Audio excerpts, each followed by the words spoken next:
Halo, assalamualaikum warahmatullahi wabarakatuh. Halo sobat Unamin, senang banget bisa ketemu lagi di acara yang paling spesial, yaitu di segmen Talk Show Prodi. Dimana di sini kita akan membicarakan atau mengulik, mencari tahu tentang prodi-prodi apa aja yang ada di Universitas Muhammadiyah Sorong. Hari ini kita sudah kedatangan dari salah satu program studi yang banyak diminati ya. Terus banyak juga prospek kerjanya. Sangat menarik ya teman-teman buat kita mengulik tentang ini. Jadi buat teman-teman ditonton sampai akhir.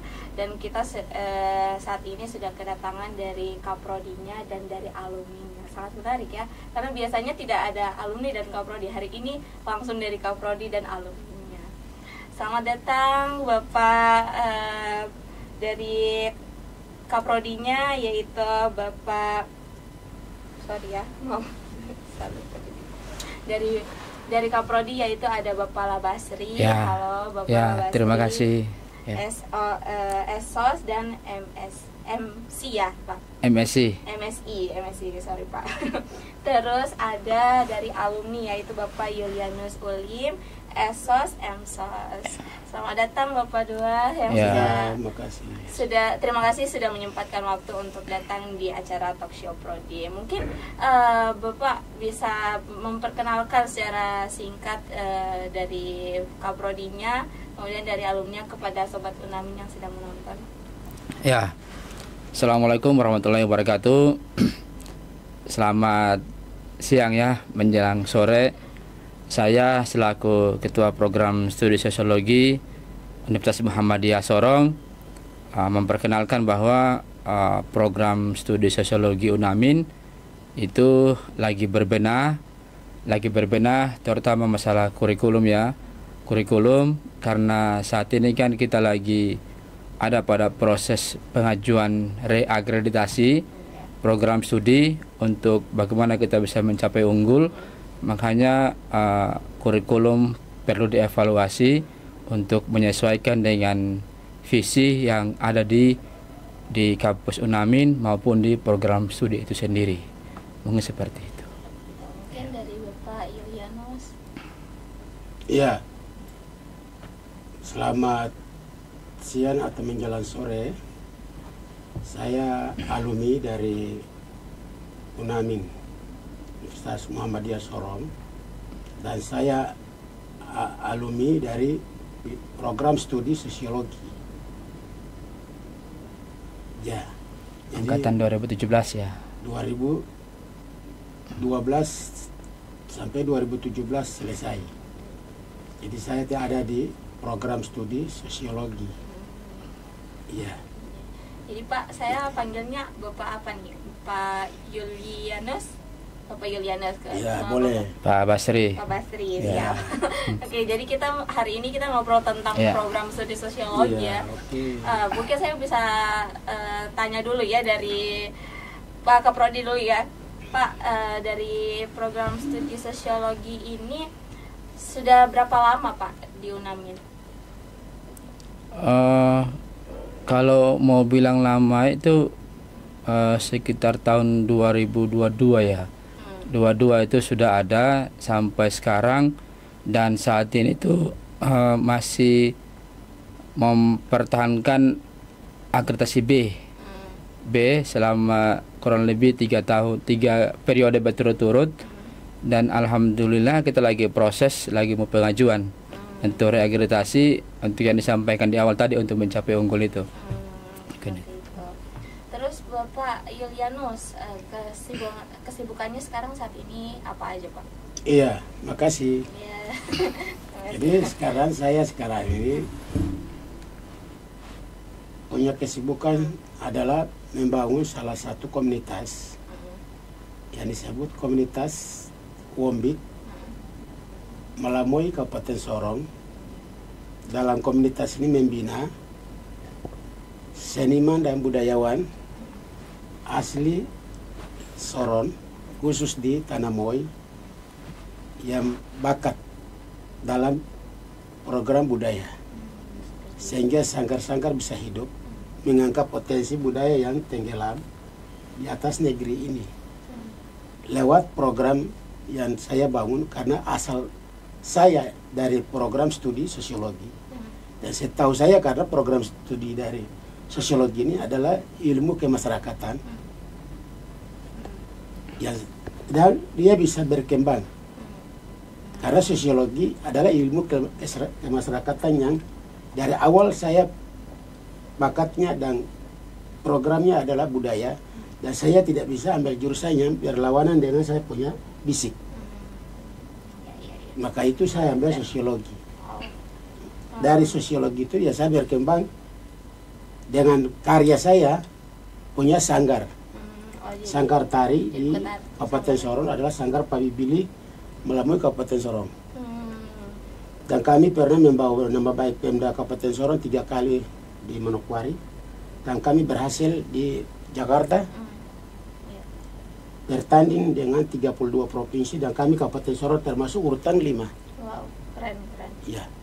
Urutan 5 Jadi saya pribadi saya ingin sehingga kita punya anak-anak Papua, mari kita ke prodi jurusan sosiologi karena jurusan ini adalah kita bahwa memiliki program ini karena dari sosiologi ini banyak pejabat yang ada di Papua ini S1-nya dia ada di sosiologi karena menyambung dengan hubungan masyarakat seperti itu. Jadi banyak ya prospek kerjanya ya. Terus kesibukan Bapak sekarang saat ini juga membuka sanggar ya seperti itu. Pak Basri, saya boleh bertanya mungkin dari kurikulum dari sosiologi ini seperti apa Pak? Ya, baik. Untuk kurikulum sendiri, yang pertama adalah yang kita incar adalah lulusan. Kita di program studi sosiologi saat ini itu lagi pengembangan tentang ada 4 capaian lulusan yang harus dicapai. Yang pertama itu pendidik, karena kalau kita bercermin dari yang telah ada sebelumnya bahwa kita punya alumni itu ada yang jadi guru. Termasuk Pak Ulim sendiri itu beliau guru di salah satu SMK di Kota Sorong dan selain guru beliau juga bekerja di dinas Kabupaten Sorong. Terus bukan hanya Pak Ulim saja, dari hasil survei yang kita sebarkan ke alumni itu ada yang tersebar di berbagai yang ada di Papua. Ada satu juga guru itu di Teluk Bintuni dan itu sudah dalam sudah kategori PNS dan P3K. Itu ada memang banyak seperti itu. Terus yang kedua, lulusan kita adalah peneliti sosial. Ya, peneliti sosial sendiri itu banyak. Dalam arti alumni itu harus bisa mengembangkan diri, terutama dalam mengembangkan ilmu pengetahuan dalam bidang penelitian. Karena sekarang ini mahasiswa itu diarahkan bagaimana bisa menulis dan bagaimana bisa untuk mempublikasi. Saya sendiri secara pribadi kalau mengajar itu lebih cenderung kepada tugas akademik dalam arti penelitian lapangan. Dan hasilnya adalah akan dipublikasi. Publikasi di jurnal nasional maupun jurnal nasional bereputasi. Dan saat ini pun dari mahasiswa aktif juga pun sudah banyak gitu. Dan bahkan pun saat ini satu mahasiswa semester 7 itu sudah berkarya ada 4 penelitian dengan dosen. Oh, itu bareng dosen. Ya, bareng dosen. Ya. Dalam arti keterlibatan mereka penting dalam penelitian dosen. Terus yang berikutnya adalah tentang LSM atau pemberdayaan sosial. Ya, kenapa kita mengambil LSM dan pemberdayaan sosial? Karena kita adalah program studi ilmu sosial, terutama sosiologi. Itu bagaimana bisa kita berkarya melalui lembaga-lembaga baik LSM, NGO maupun yang bersifat lembaga kemasyarakatan. Itu penting sekali. Terus yang keempat yaitu konsultan pembangunan. Kenapa itu penting? Karena kita tidak bisa berbicara tentang pembangunan kalau itu adalah bukan ranah tentang masyarakat. Karena masyarakatlah itu pembangunan itu akan berdiri dan akan berdampak untuk siapa? Tentu adalah berdampak bagi masyarakat. Setinggi apapun kita merancang itu bangunan, tapi kalau dampaknya itu tidak dirasakan oleh masyarakat banyak, tentu akan sia-sia gitu, dan akan mubazir gitu. Makanya konsultan pembangunan itu penting, dalam arti bagaimana bisa mereka menganalisis tentang perkembangan pembangunan yang ada di kota maupun daerah pedesaan, seperti itu. Ya. Jadi dari bentuk kurikulumnya Ya. aja ini sudah bersosial dari dan melibatkan masyarakat. Terus di sosiologi sendiri itu banyak melibatkan mahasiswa. Ya. Ya, contohnya tadi kayak Penelitian, gitu. Jadi bukan hanya dosen yang meneliti, Ya. tapi dilibatkan dari mahasiswanya. Jadi ini sangat menarik. Banyak juga ya tadi sempat disinggung ada beberapa dari alumni ya yang sudah berhasil di dalam kota maupun di luar kota juga. Saya menyambung sedikit lagi tentang kurikulum. Kita di sosiologi itu ada program magang. Awalnya kan tidak ada untuk sosiologi itu magang. Begitu ya? Tidak ada. Ya. Karena program Merdeka Kampus Merdeka, bagaimana itu mahasiswa bisa belajar di luar satu semester, kami agendakan itu. Kami program itu ada di semester 5. Mahasiswa yang setelah semester 5 itu wajib magang satu semester tanpa ada perkuliahan.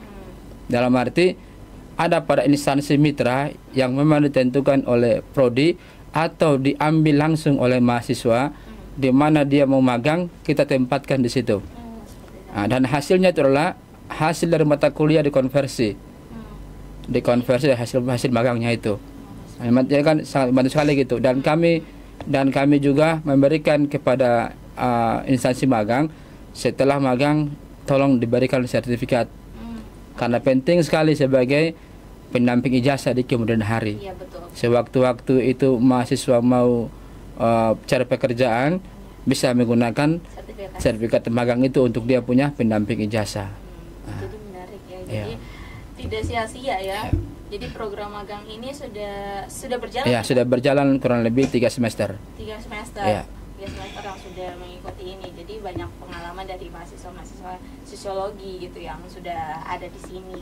Jadi buat adik-adik mungkin ya yang mau daftar, ini sangat banyak ya, banyak programnya. Terus kalian juga bisa ikut dari program magang tadi gitu. Kemudian Pak, mungkin nanti bisa ini ya sama dari Bapak ya Ulim juga, untuk metode pelajarannya tuh apa saja Pak? Oh ya, kalau mata pelajaran saat ini kami lagi mengarah pada kita punya visi, yaitu humanis dan kearifan lokal. Bagaimana kita bisa berkomunikasi dengan humanis dengan masyarakat yang ada di Papua, khususnya seperti itu. Karena dengan berbagai ragam suku, budaya, itu kita tidak bisa mengecilkan orang-orang yang ada pada masyarakatnya. Kalau kita bersikap yang agresif, tentu itu tidak sesuai dengan apa yang ada pada daerah. Tentu bagaimana program studi itu bisa menghadirkan kata humanis itulah dengan cara yang bagaimana kita bisa berkomunikasi yang baik, yang adaptif dengan mereka. Terus tentang kearifan lokal atau berbasis masyarakat lokal, saat ini kita lagi menggodok beberapa mata kuliah yang berbasis kearifan lokal, yaitu tentang sosiologi Papua. Ya, bagi orang mungkin orang baru itu mereka tidak tahu gitu. Sosiologi Papua itu apa sih? Biasanya kayak dapatkan sosiologi saja atau sosiologi perkotaan, pedesaan, sosiologi kepulauan dan lain sebagainya. Tapi kita coba bagaimana bisa menggambarkan kehidupan saat ini atau masyarakat Papua itu dalam sebuah rumpun kajian ilmu yang namanya itu sosiologi Papua. Dan sosiologi Papua, selain itu juga lagi kami lagi membuat satu mata kuliah lagi tentang politik kekuasaan masyarakat adat. Itu penting tuh. Kenapa itu penting? Ya, biar masyarakat adat itu bisa bisa mentercerahkan dia punya sistem politiknya. Dalam arti politik itu bukan hanya ada pada ilmu program studi ilmu politik atau pemerintahan, tapi dalam sosiologi pun lebih gitu. Dalam arti kita akan berbicara tentang adat. Bagaimana sih politik adat kekuasaan itu di masyarakat Papua? Apakah memang penting? Karena kalau kita bercermin pada kasus sebelumnya itu kan penting sekali gitu. Orang berbicara tentang politik akan dilihat struktur struktur adat atau dilihat dari dia punya silsilah keluarga, terutama dari silsilah orang tua atau dari bapak. Itu yang menjadi ukur. Jadi kita itu menjadi pikiran kita ke situ. Jadi bagaimana bisa menggambarkan itu agar masyarakat Papua itu bisa memahami dia punya kehidupan kebudayaan atau dia punya kehidupan sosial seperti itu. Makanya kita coba menggodok yang beberapa tadi itu, termasuk sosiologi Papua itu. Baik kita itu mungkin yang paling menarik untuk yang ada di Papua. Oh, jadi itu mata kuliah Iya, baru ya, iya. yang diusul supaya diadakan gitu. Iya. Jadi di program studi sosiologi itu ada mata kuliah Sosiologi sosiologi Papua. Iya. Pak, saya boleh tanya Paulim, kalau waktu saat S1 itu mendaftar sosiologi, kenapa alasan Bapak memilih program studi sosiologi, Pak? Iya, baik. Karena dari sisi pandangan sosiologi itu cocok untuk kita orang Papua, khusus mata kuliah sosiologi. Kenapa? Di situ ada yang disebut dengan manusia dan alam Papua. Di dalam ilmu itu di situ seperti yang tadi Bapak Rodi sampaikan itu, kalau dari saya sangat setuju. Karena istilahnya kampus ini berada di Tanah Papua. tanah Papua, khusus di daerah Kota Sorong adalah tanah milik tanah suku Moi. Iya. Dan dia ketika program itu dia berkembang, saya jamin bahwa sosiologi akan kebanyakan orang Papua. Iya. Karena di situ ada adat. Nah, dari adat itu dia menyangkut ke budaya tradisi setiap suku. Tradisinya seperti apa? Bahasanya dia akan timbul sendiri. Karena kebanyakan saya menilai di lapangan bahwa dia orang Papua tapi tidak tahu tradisi. Iya, Dia tidak tahu bahasa. Kira-kira apa yang dia memiliki. Jadi dengan dasar ini program studi sosiologi Papua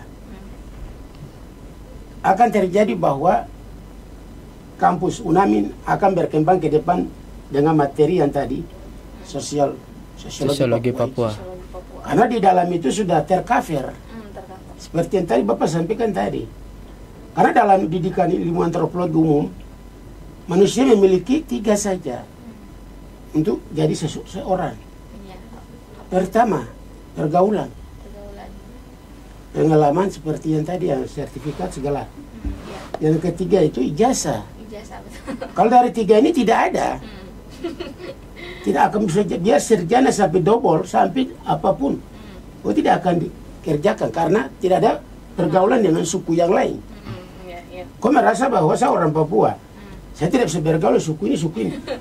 Berarti ya, kau sendiri ketinggalan. Iya ya. Sosialnya. Iya, sosialnya tidak ada. Sosialnya tidak ada. Karena kita belajar sosiologi, kita harus belajar untuk bersosial kepada masyarakat. Betul. Dan kita belajar prinsipnya bahwa saya biar S2, saya menyatu dengan adik-adik saya di bawah saya. Saya tidak menganggap diri bahwa saya S2. Karena saya belajar dasarnya sosiologi. Iya. Karena bersosial. Ilmu sosialnya jelas sekali. Saya menyambung ke adik-adik. Sehingga apa yang saya memiliki, saya juga arahkan mereka.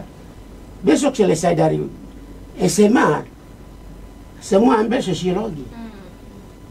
Sosiologi ini orang bisa kenal kamu. Kalau belajar di prodi yang lain, kamu lihat apa yang terjadi kamu kakak-kakak yang sekarang banyak yang terhambur. Dia tidak menyambung ilmu kemasyarakatan itu, beda. Jauh. Karena di situ dia menyangkut budaya Papua ini hampir semua. Karena saya sudah ikuti semua dari penggemar, budayawan, seniman se-Papua, kebanyakan ada di sosiologi. Ya, kemarin saya baru jalan dinas dari Jayapura. Saya ketemu teman-teman seniman di Sanggar Oyandi. Ya. Nah, saya sendiri juga pengarang lagu saya. Wah, menarik ya. Ya. Saya kemarin isi lagu di Sanggar Oyandi. Ada buktinya di saya punya HP. Oh iya, nanti bisa ditampilkan. Bisa. Ada. Boleh. Jadi makanya dari saya sisi itu, memang saya awalnya dari masuk di kampus ini tidak ada jurusan yang saya pilih. Ya, jadi memang dari dulu di sasarannya mau sosiologi. Ya. Kayak gitu. Saya. Kalau boleh tahu Bapak dapat rekomendasi atau memang pilihan sendiri kayak? Saya waktu masuk di sini pilihan sendiri. Pilihan sendiri. Dan saya ke sini karena waktu itu ada formulir yang mereka tampal di depan. Iya. Saya lewat dengan motor saya baca. Akhirnya saya tertarik, dari situ saya masuk. Nanti surat rekomendasi dari UNAMIN ini ditujukan ke Uncen Jayapura. Itu S2-nya. Untuk ambil S2. Sehingga saya sampai di sana tidak kendala. Iya. Tidak tes. Langsung menyambung ke antropologi. Jadi istilahnya kayak setelah lulus dari S1, Iya. UNAMIN merekomendasikan gitu ya? Iya. Saya minta dari prodi sosiologi untuk ke Uncen, karena dari persyaratannya di Uncen seperti itu. Karena mereka tahu bahwa saya sosiologi, minta rekomendasi dari prodi. Sehingga sampai di Uncen tidak dites karena sosiologi dengan antropologi menyambung. Menyambung. Jadi Ya. berkesinambungan ya? Iya. Antara sosiologi sama antropologi ini. Iya, saya sampaikan bahwa di dalam kesempatan ini gelar S2 dari saya pribadi, Ilan Sulim, di kalangan suku Moi belum ada gelar itu. Iya. S2-nya, MSOS ya. MSOS MSOS-nya. belum ada. MSOS-nya ya. Ya, kalau SOS ada, MSOS MSI ada, MSc ya. SPD ada, MPD ada, semua. Tapi MSOS MSOS belum ada. mulai dari Kota Sorong, Kabupaten Sorong, ITEL itu sahabat, baru satu orang mungkin saya. Asik, seperti itu. MSOS. Wah, Dan keren saya punya banget ya. bisiknya antropologi karena dasar sosiologi. Dan saya minta untuk anak-anak Papua, khusus anak-anak Moi, banyak ke UNAMIN. Kesempatan ini jangan lewatkan. Betul. Karena besok kalau program sosiologi Papua, kita bicara negeri ini ke depan. Ya. Karena yang tadi Bapak Prodi sudah sampaikan bahwa bicara tentang adat tradisi masing-masing suku. Ya dulu saya di kampus UNAMIN ini saya membuktikan bahwa saya anggap budaya Papua di sini. Mereka lomba di sini, rame dulu. Terus saya punya karya untuk pribadi saya, usul untuk gedung fisik yang sampai sekarang ada. Itu usulan saya ke Pak Rektor, mantan Rektor. Dan kami prinsip bahwa Bapak kami sosiologi ini, fisik ini kuat, banyak. Betul. Tapi kami bisa pakai gedung lama. Iya. Kenapa Bapak tidak bangun kami dari fisik ke gedung baru? Jadi Bapak jawab. Jadi sangat ini ya, sangat banyak perkembangannya Iya. ya. Dan sampai sekarang juga sudah mulai banyak fasilitas-fasilitas gitu yang ada di gedung sosiologi. Saya bersyukur karena usulan saya tidak meleset dan menjadi bukti. Dan jadi Sampai sekarang gedung fisik. artinya banyak perkembangan gitu ya saat ini. Jadi saya harapan saya ke depan itu anak-anak, khusus anak-anak Moi, orang Papua Iya. yang mencintai tanah ini, mari masuk ke sosiologi Dan belajar tentang dan belajar sosiologi tentang Papua. kehidupan manusia yang seperti apa, Iya.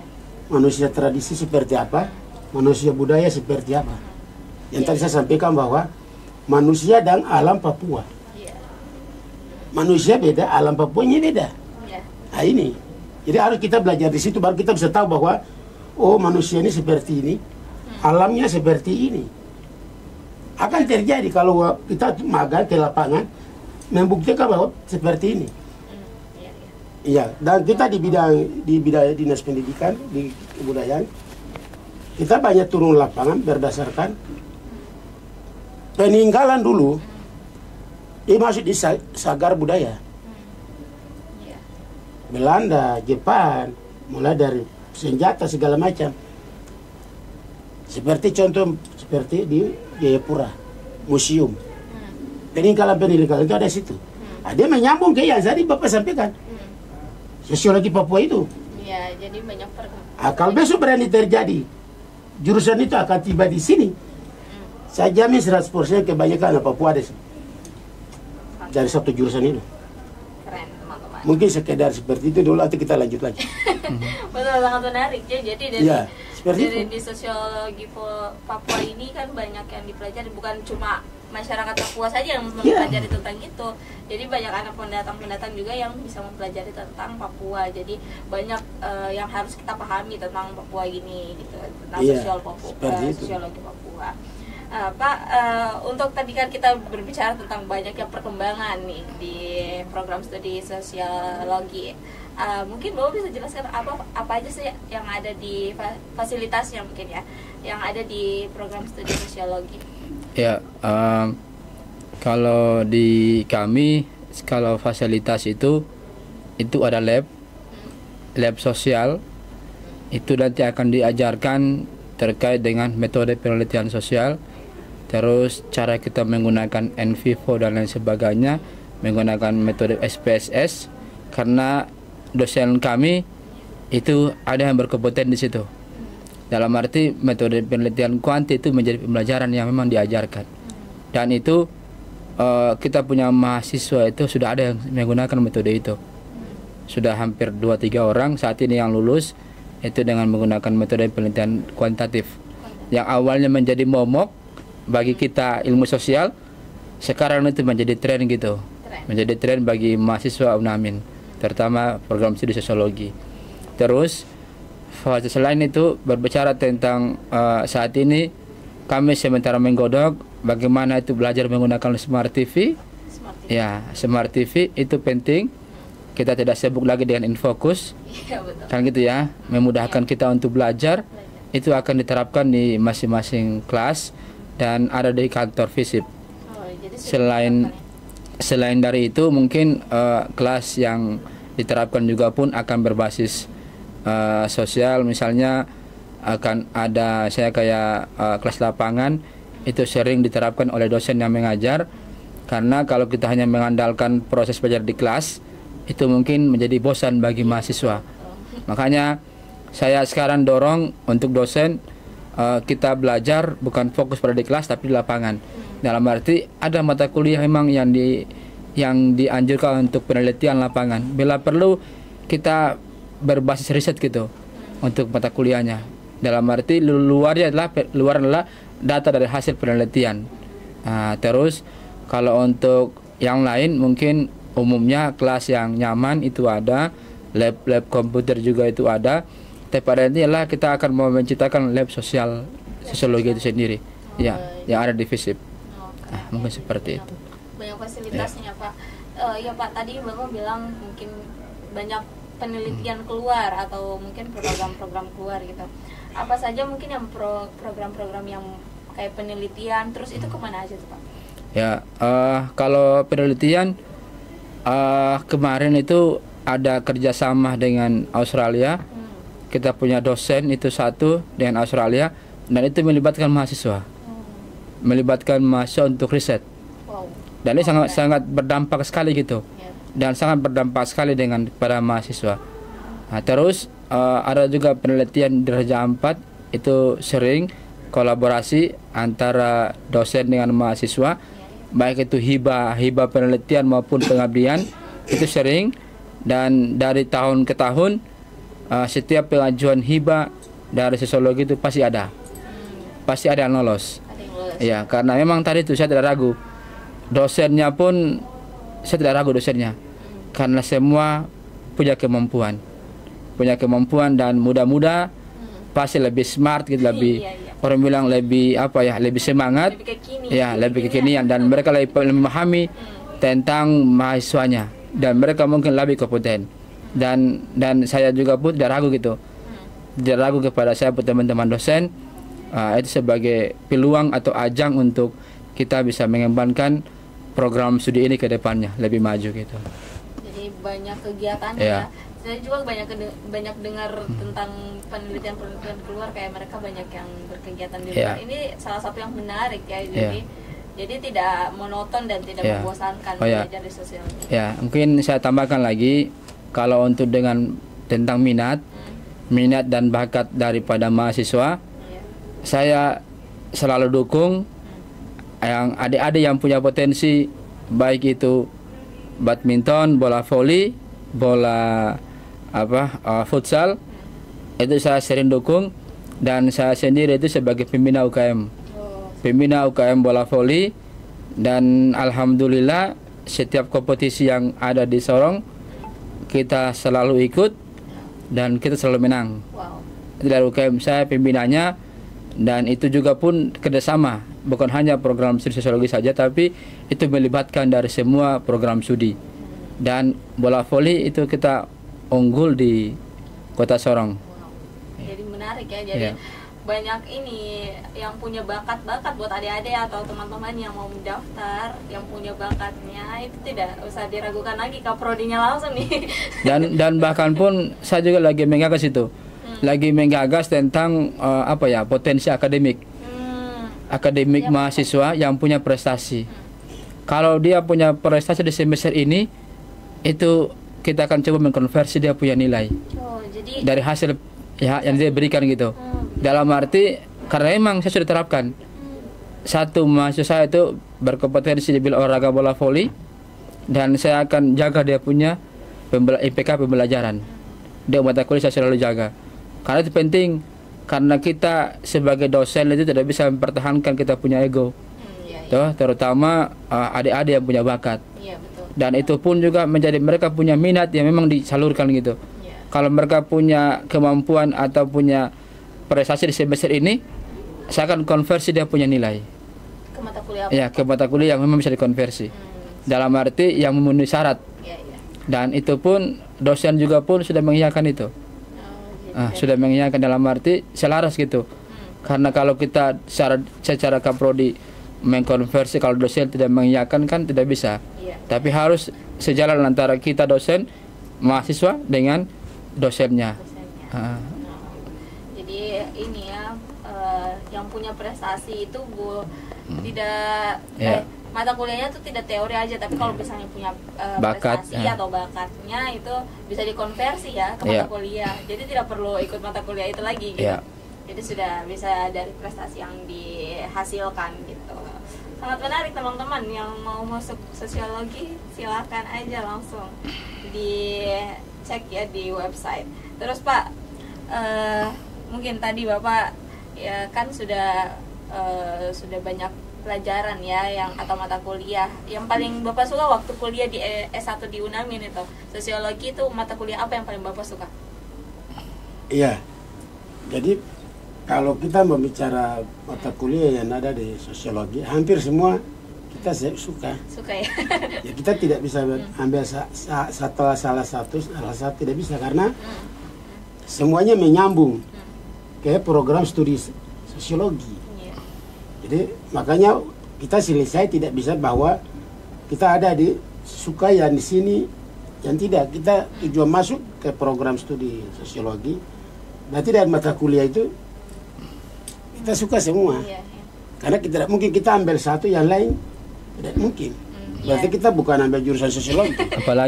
Apalagi kita kan ada mata kuliah tentang sosiologi konflik ya. Itu kan penting tuh. Sosiologi konflik dalam arti bagaimana kita bisa memecahkan masalah yang ada di tanah Papua. Begitu. Iya. Jadi ini ya mempelajari tentang daerahnya ya. Iya. Dia karena bersifat masuk ke karenanya istilahnya konflik. Berarti ya kita sudah bisa belajar materinya. Berarti kita bisa ambil langkah keluar dalam arti berarti ya di lapangan kita tidak diragukan. Materinya seperti ini. Berarti kita luruskan dari materi itu sehingga ke depan ke adik-adik keluarga sering kerabat yang lain-lain, sehingga kehidupannya jangan berpengaruh ke dunia luar, dunia lain. Hiduplah ikut apa yang kau memiliki. Dan saya punya prinsip sekarang ini, saya bisa kerja, saya bisa lakukan apa yang saya memiliki.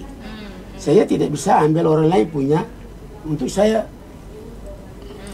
jadikan saya kayak saya, tidak mungkin. Ya saya mengerti yang saya lakukan. Contoh macam program dari studi sosiologi.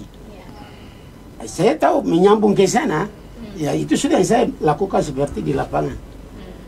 Ya sehingga kehidupan dari saya di mana-mana orang kenal. Entah Pak Ilian Sulim, orangnya ada di Sorong, dan dia orang seniman. Dia pelaku budaya, bukan penikmat. Saya orang pelaku budaya. Pelaku budaya. Yang Nah, di menghasilkan Kabupaten budaya. Sorong saya punya sanggar binaan dari saya 22 sanggar.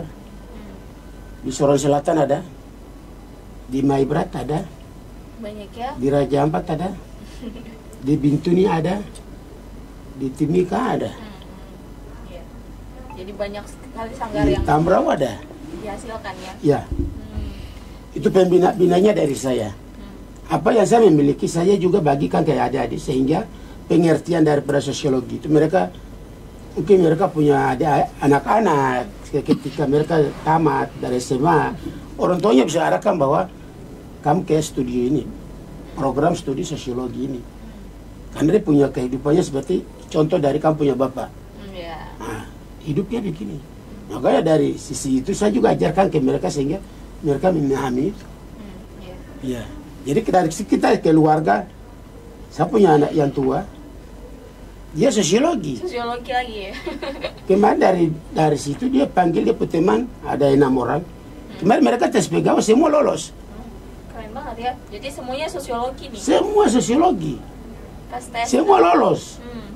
Hmm. Makanya dari sisi itu saya juga sampaikan ke anak-anak sekolah di sekolah, kuliah jangan ikut pengaruh teman, sesuai dengan hati nurani.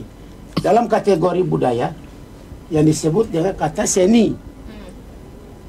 Kata seni itu artinya getaran jiwa yang sangat halus yang diberikan Tuhan sejak kau lahir. Orang tua kandung pun tidak tahu kau punya bakat yang kau memiliki. Nah, itu getaran jiwa yang sangat halus sejak kau lahir. Nah, ini.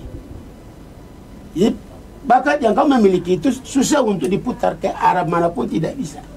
Yang tahu diri sendiri. Iya, Betul. karena yang di kehidupannya ada di Tuhan. Tuhan yang taruh bahwa kau talentanya, kau rezekinya ada di sini, dan kau selesai dari sosiologi, tetap kau ada di sini. Karena sudah dikatakan dalam dunia seni, seni adalah getaran jiwa yang sangat halus diberikan Tuhan sejak kau lahir. Dan disebut dengan kata talenta itu. Talenta itu orang tidak bisa rubah. Tidak bisa sampai kapanpun, tidak bisa. Termasuk bapak dengan mama, tidak bisa juga selain Tuhan. Itu seperti itu. Keren ya. Jadi tadi dengar-dengar Bapak ini ya S2-nya ambil Antropologi. antropologi ya. Iya. Kenapa Bapak memilih antropologi? Tadi kan sudah dibilang karena rekomendasi. Nah, itu ada kesinambungan ya enggak? Iya, Kayak gitu, Pak. karena dari sosiologi menyambung ke antropologi. Karena kehidupan sosiologi ada di antropologi. Jadi istilahnya bapak anak. Bapak anak. Kalau dari anak, dia harus minta bantu di bapak. Ya karena bapak lengkap dalam arti semua materi ada di dalam. Ya sehingga dia menyambung. Jadi apa yang kita dapat di sosiologi tidak sia-sia. Dan saya akui bahwa materi sosiologi itu ilmu pasti. Coba, Pak. Karena banyak yang berhasil. Karena program sosiologi. Kita ke Uncen juga antropologi. Tidak banyak label dalam arti tes sana tes pun tidak. Cukup rekomendasi dari UNAMI, program studi sosiologi sampai di Uncen diterima dan kita kuliah.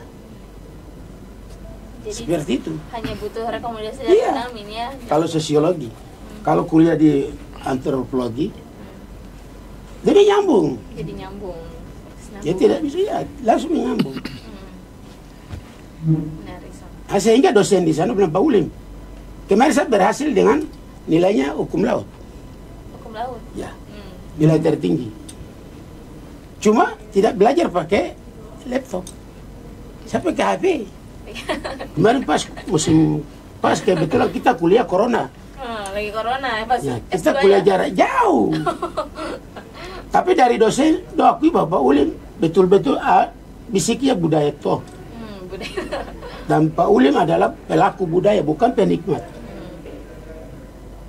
Dan saya punya prinsip tadi. Saya bisa belajar, saya bisa lakukan apa yang saya memiliki. Dan saya kebanyakan waktu kuliah di UNAMIN, Iya. dari semester 1 sampai wisuda, Iya. saya belum pernah bergabung kepada dunia demo. Demo. Ya, ya kampus yang adakan demo saya tidak bisa. Kenapa alasannya tuh, Pak? Alasannya bahwa kita belajar materi tadi. Sosiologi dia tidak mengajarkan ke yang tadi konflik lapangan kan seperti itu. Iya, iya. Berarti kita ambil tengah, Netral ya. Netral. Netral. kita netral. Sehingga dari pandangan sisi itu, karena dunia sekarang dunia canggih, Iya. kita lakukan demo, nah, diambil gambarnya, mukanya, dia kirim seluruh dunia baca bahwa oh jangan kita tes sesuatu di pegawai negeri, terbaca.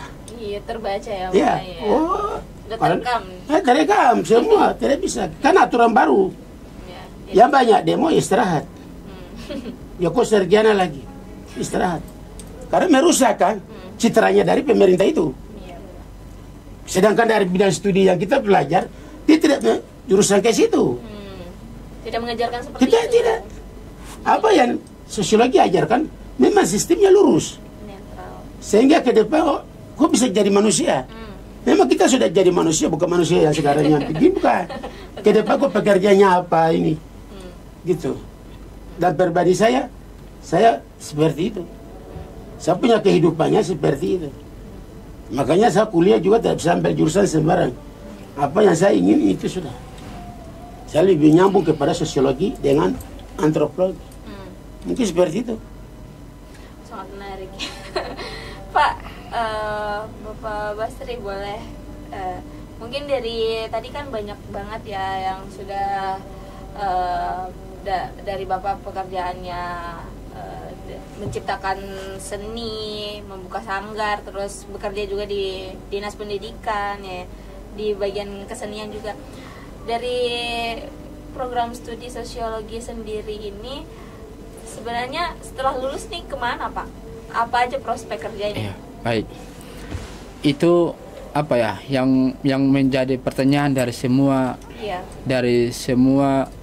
calon mahasiswa maupun mahasiswa. Iya. Hanya orang bingung kita mau kemana. Iya, betul. Dan saya mau tegaskan gini, sosiologi itu simpel. Mau bicara tentang pekerjaan itu simpel. Dia mau kemanapun itu bisa. Karena kita itu tidak pernah dibatasi oleh sistem, tidak pernah dibatasi oleh birokrasi. Kita hanya itu mengarah apa yang kita mau. Hanya memang ada kelas spesifik yang memang diberikan. Makanya tadi itu kita ada 4 lulusan, 4 kriteria lulusan. Yang pertama itu pendidik. Maka saya bilang di Indonesia Timur itu sosiologi pendidikan tidak ada. Nah, di Papua pun tidak ada, Uncen pun tidak ada. Tidak ada itu sosiologi pendidikan. Ya, makanya yang lulusan dari program studi sosiologi itu mereka bisa jadi guru, bisa mengajar. Apalagi sekarang kan ada sistem apa ya untuk penyetaraan ijazah gitu, itu kan ada, Oh, iya. kan gitu kan? Iya, iya. Karena memang sosiologi tidak ada guru sosiologi.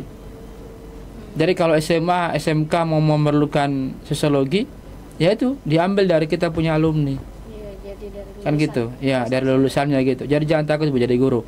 Silakan masuk jadi guru bisa. Yang penting punya kemampuan mengajar, silakan. Itu yang pertama. Yang kedua tadi peneliti. Peneliti itu kan dikategorikan kan apa ya? Kita bisa mengembangkan kita punya karir melalui kita punya karya. Iya. Kita punya publikasi itu orang bisa baca gitu. Iya. Salah satu contoh sekarang itu orang mau tes, misalnya mau tes KPU, mau tes Bawaslu atau semacamnya itu pasti yang diminta karya publikasi. Iya. Hasilnya. Kalau kita tidak punya itu syarat wajib loh yang diperlukan. Syarat wajib diperlukan untuk mendaftar. Makanya kalau kita tidak bisa menulis, tidak bisa mempublikasi kita punya karya, sama saja gitu. Iya, iya. Makanya penting dari sekarang itu untuk kita mau meneliti bagaimana bisa menyusun artikel yang baik dan bagaimana bisa mencari jurnal yang baik. Nah, seperti itu. Terus yang ketiga tadi itu pekerja LSM atau pekerja sosial. Banyak kok, banyak kita punya apa ya? Kita punya alumni itu tersebar sebagai itu tadi LSM, bekerja di LSM ataupun memang yang bekerja itu para lembaga-lembaga survei. Itu banyak sekali. Banyak sekali. Karena kenapa tadi itu? Dasar mereka sudah kuat dari program studi metode penelitian. Itu bisa dikembangkan ke LSM atau sebagai yang berhubungan dengan penelitian sosial gitu. Itu sangat banyak sekali. Dan bahkan pun saya kemarin jumpa dengan kita punya alumni juga itu ada yang kerja di BPS Kabupaten Sorong. Wow. Dan itu sangat sangat banyak gitu. Dan kemarin saya baru ketemu juga saya punya alumni ada yang bekerja di Basarnas. Ya, Basarnas Kota Sorong. Dan ada juga banyak yang apa kamu bilang PNS itu, kalau PNS sudah orang bilang sudah menjadi kebiasaan. Banyak ya. Banyak dari lulusan sudah menjadi kebiasaan memang itu. Karena memang tujuan akhir kan mereka mencari pekerjaan. Tapi kalau bicara tentang PNS juga ada. Terus yang terakhir tadi itu tentang perencanaan pembangunan atau pembangunan harus jelas. Saya ulang, kita mau membangun yang mewah-mewah, itu untuk siapa saya tanya? Untuk masyarakat. Dalam arti butuh memang analisis yang kompleks untuk bahwa itu bisa digunakan dan bermanfaat gitu. Kita mau bangun banyak di sini bangunan, kalau tidak digunakan sama saja gitu. Dalam arti butuh strategi yang memang itu bisa diterapkan. Dan sangat banyak lagi. Kita punya alumni juga pun ada juga yang polisi. Tentara juga ada. Tentara pun juga ada gitu. Mau bilang polisi, tentara itu, bahkan pun sekarang itu ada mahasiswa RPL. Itu tentara sudah perwira. RPL sekarang diambil di kita itu sudah 1 bunga. Jadi dia bekerja sambil sambil kuliah di sosiologi. Nah, itu sudah ada mahasiswa RPL. Iya, RPL sudah ada. Jadi mungkin Bapak bisa jelaskan dulu kepada adik-adik nih yang mereka belum tahu RPL itu apa sih? Iya, baik. Kita program studi sosiologi itu telah membuka program belajar RPL, rekognisi pembelajaran lampau. Itu kita sudah terapkan sudah 2 semester, 2 angkatan, dan mudah-mudahan untuk di bulan Juni ini sudah ada yang sudah angkatan 2023. 2023 sudah, insya Allah akan sudah di bulan Juni. Itu proses perkuliahan hanya 2 tahun. Hanya 2 tahun saja ya? Hanya 2 tahun di RPL, tapi ada syaratnya. Syaratnya itu adalah bagi Bapak Ibu yang sudah bekerja. Sudah bekerja minimal 4 tahun. 4 tahun dengan yang dikonversi adalah Bapak Ibu punya sertifikat atau SK dinas atau SK apapun yang diakui, itu dikonversi dengan sertifikat penunjang lain. Jadi RPL itu memudahkan Bapak Ibu yang telah bekerja yang belum sarjana, dalam hal mau mengincar jenjang karir yang lebih tinggi. Ayo kita terima bagi Bapak Ibu yang sudah bekerja yang belum mendapatkan gelar sarjana, dan itu diakui oleh Dikti. Dan itu bukan program bodong yang menjadi momok untuk orang lain. Kalau kita masuk mungkin ragu gitu, ragu dengan kita punya ijazah nanti. Dan itu diakui. Ya? Dan ini juga pun sudah diterapkan dari berbagai kampus ada di Indonesia, termasuk kita dari UNAMIN ini. Satunya program studi sosiologi sudah terapkan itu. Jadi kalau mau cepat 2 tahun kuliah, ayo silakan masuk RPL.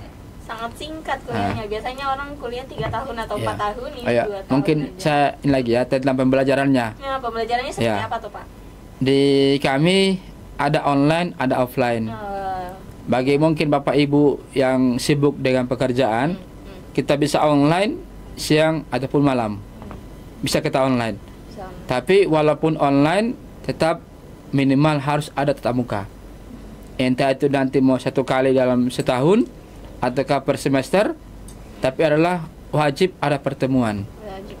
Karena jangan sampai nanti ketika lulus Tidak kan kenal. gitu kan, tidak tahu nanti mana dosennya, kampusnya gimana, kan begitu. Iya, betul. Hanya mengenal virtual, Virtual. tidak tahu dia pun dosen siapa, nama siapa, tinggal di mana maksudnya, kampusnya kayak gimana, Iya, iya. ruangan prodinya gimana, Iya, betul. kan itu.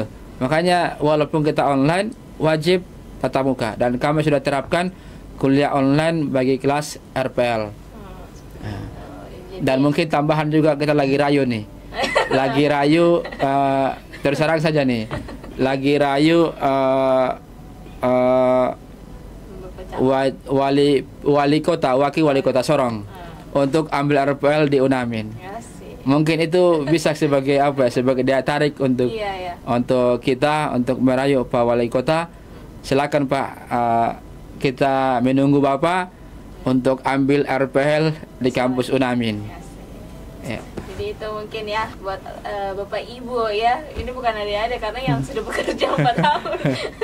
Jadi Bapak Ibu yang mungkin mengejar tingkatan lebih Ya, tinggi ya. ya. Jadi ya bisa mengambil RPL di Unamin karena sudah banyak ya buka di program studi di Universitas Muhammadiyah Sorong.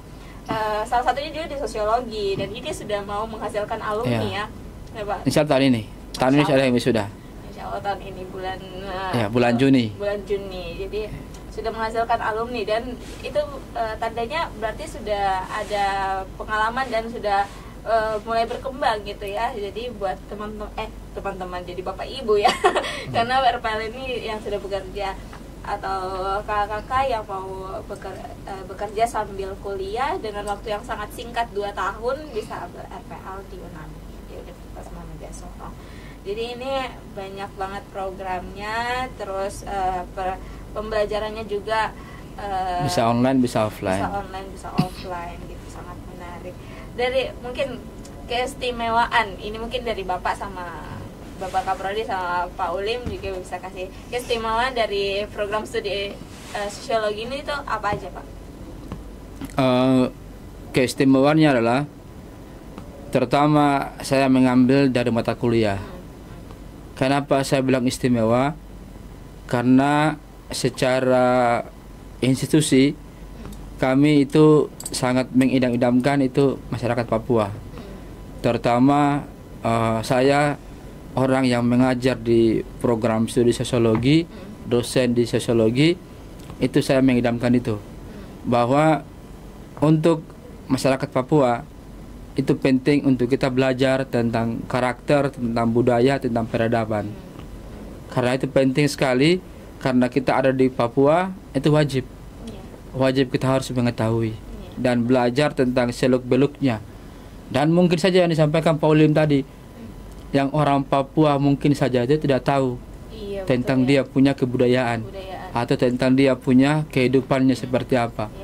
Makanya mungkin melalui program studi sosiologi ini mungkin bisa lebih dalam gitu, lebih dalam mengenal dia punya budaya, dia punya karakter, dia punya sisi kehidupan lainnya gitu yang bisa digali. Makanya saya bilang kita itu menghadirkan mata kuliah yang memang itu lebih spesifik kepada kehidupan Papuanya. Misalnya saya ulang kembali, di sini saya ada mengambil beberapa mata kuliah yang berbasis masyarakat Papua. Yang pertama itu kita membuat satu mata kuliah tentang etnografi, kekuasaan dan tanah adat Papua. Ya, etnografi, kekuasaan dan tanah adat Papua. Selain dari itu, kita juga membuat tentang mata kuliah tentang yang disampaikan tadi tuh terkait dengan sosiologi Papua.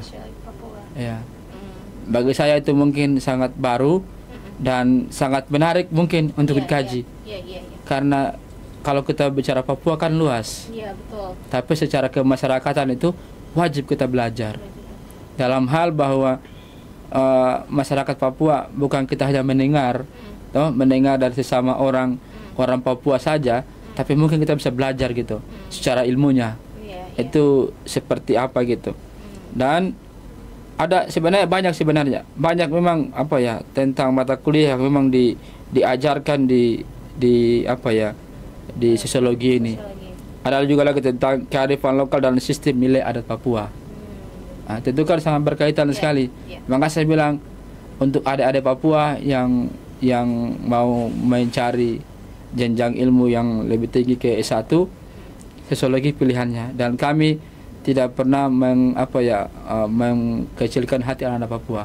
Makanya kami coba itu untuk menciptakan sesuatu yang baru, bagi mereka gitu, sebagai wadah untuk belajar. Nah, kita coba seperti itu. Mudah-mudahan ini bisa berhasil gitu.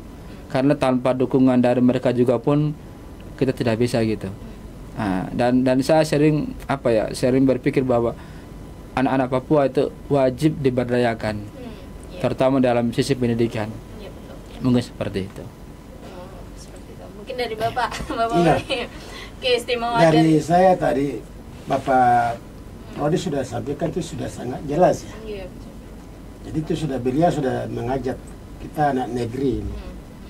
Karena dalam kehidupan yang tadi Bapak sampaikan itu sudah pas, karena beliau ingin untuk anak-anak negeri ini harus diperhatikan di program studi itu. Terus yang saya sampaikan bahwa kita manusia Papua harus tahu kenapa di dalam itu ada tulisan manusia dan alam Papua.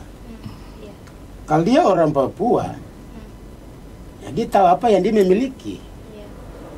Dia tahu dia punya alam, dia punya tradisinya, bahasa daerahnya, ciri tradisi tari adatnya seperti apa. Dia harus tahu itu. Jangan cuma orang bilang menang nama, hilang harga. Saya orang Papua. Tapi di balik itu saya juga tidak tahu bahasa daerahnya apa. Tradisi saya seperti apa. Nah ini kan lucu. Kali lihat. Jadi makanya menontonnya diajarkan bahwa manusia dan alam Papua. Yang tadi Bapak sampaikan jelas sekali menyambung. Pas sosiologi Papua kalau besok dia berdiri di dalam prodi ini, saya jamin pasti banyak. Karena dari sisi Papua bukan saja, non Papua juga ada dalam. Kami juga belajar tentang tradisi yang di sana. Karena manusia lahir serupa segambar dengan Allah. Apa yang kurang? Ya manusia yang suka bikin ganjil sendiri. Suka aneh-aneh tapi nyata. Suka lupa bahasa. Mau orang suruh menari, malu. Padahal itu aslinya dari situ. Ya saya sampaikan bahwa pergantian orang Papua, khusus marga, yang sekarang sudah di jumlah 1669. Biasa macam saya, marga Ulim. Awalnya bukan Ulim. Beda lagi. Beda. Beda lagi. Jadi Dan kepindahan dari daerah Yunang sampai di sini. Seperti Sorong. Dulu bukan nama Sorong. iya banyak. Dulu namanya Soren. Soren ya? Ya. Oh, sebelum Artinya pulau yang dikelilingi oleh lautan. Terus bahasa dari daerah, kata Sorong ini lebih kasar. Soron itu kata dasarnya orang asli mundur, geser ke belakang, non Papua maju di depan. Nah sekarang bukti kan, cari orang asli di negeri ini mundur, tidak ada di depan, hilang. Gitu ya. Karena kata Sorong ini kan sudah salah dari manajemen bahasanya. Jadi Sorong. Ya, kata kasarnya Sorong sana. Sorong. Nah, dulu di Sorong dulu orang yang kasih nama orang Biak. Seperti itu. Soreng. Soreng ya. Ya. Pulau yang dikelilingi oleh lautan. Nah, ini contoh kecil yang akurat. Ya saya minta untuk adik-adik jangan tutup mata sebelah. Negeri ini harus kita ya. Non Papua saja sudah perhatikan orang Papua. Baru kita sendiri malas tahu. Kira-kira besok kok jadi apa? Nah ini. Itu saya bilang tadi, menang nama hilang harga. Identitasnya lengkap. Rambut hitam, kulit hitam, segala macam. Orang tahu saya orang Papua. Kata Papua itu umum.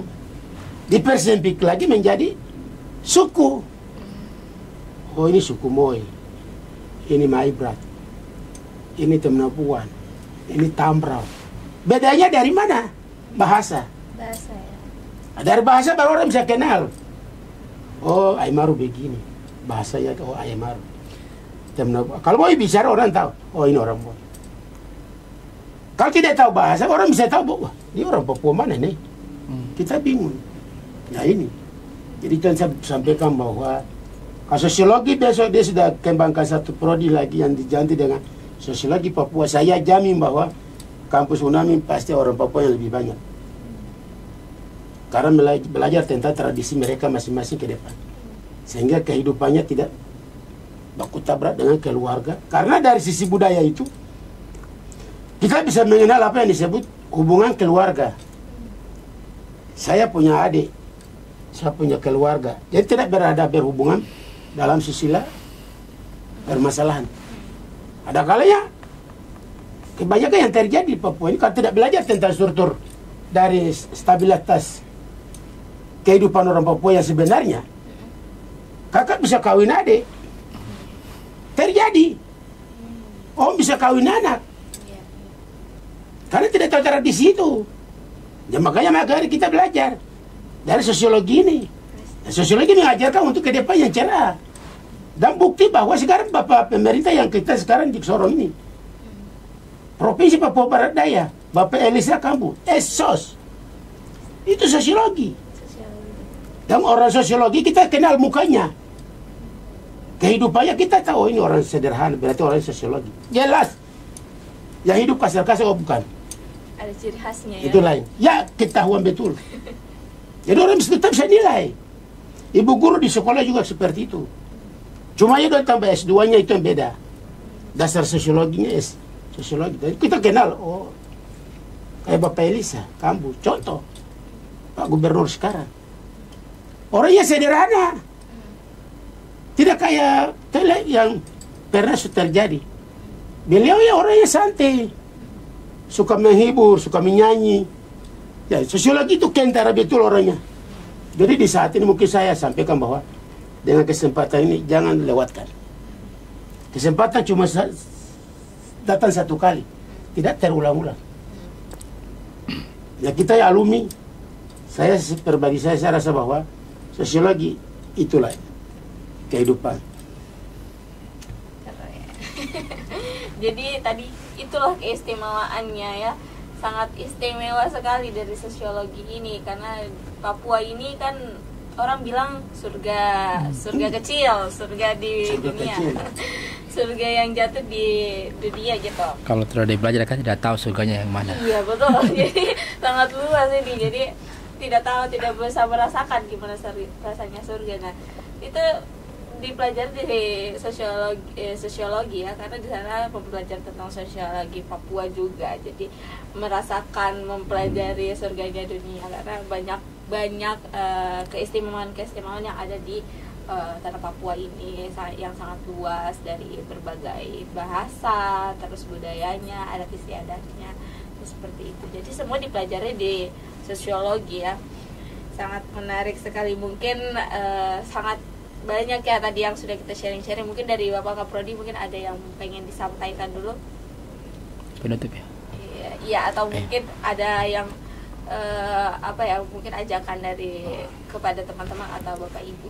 Ya baik, yang saya mau sampaikan bahwa tanamkan dalam diri, dalam hati bahwa pilihan Bapak Ibu adalah atau adik-adik itu memang pilihan tempat. Termasuk dalam hal adalah pemilihan jurusan. Kalau kita salah memilih, berarti salah menentukan arah sikap kita kemana.